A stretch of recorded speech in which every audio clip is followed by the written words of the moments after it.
We're going to turn now to Apple. Thanks, Amy. All eyes on the tech giant with a huge event planned this afternoon. Buzz has been building for weeks that the company will unveil a new iPhone, something else entirely new. ABC's Neil Karlinski has all the latest from the announcement site in Cupertino, California. Good morning, Neil. George, good morning. By all accounts, today will be huge for Apple. Symbolically, I can tell you this is the same location where Steve Jobs introduced the very first Mac 30 years ago. And then there's this strange white box or building that Apple has constructed, pure white, no markings at all part of today's secretive event.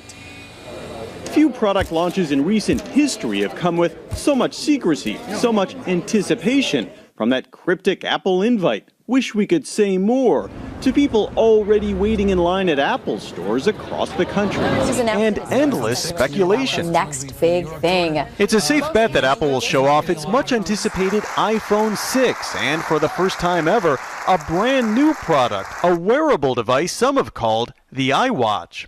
There really isn't much in the way of smartwatches. There's been wearables, but nothing that really works great with the iPhone right out of the gate. First, the phone. Leaked photos show what many believe to be a bigger screen and a new material, something called sapphire glass, a super hard, almost unbreakable screen. It may also use that fingerprint sensor already on the iPhone 5S, along with a special embedded chip to turn the phone into a mobile payment device. No more wallets. Maybe.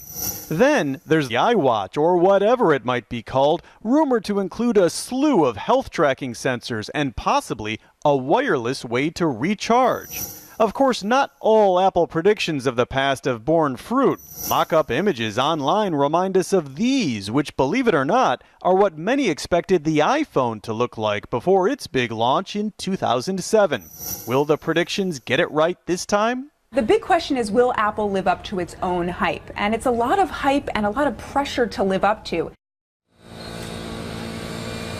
Apple, of course, won't comment on any of this. We'll have to wait and see. The big event begins here in California at 10 o'clock this morning, George. Okay, Neil, thanks. We'll have so much more on World News tonight. David Muir live from Cupertino with exclusive access behind the scenes at Apple.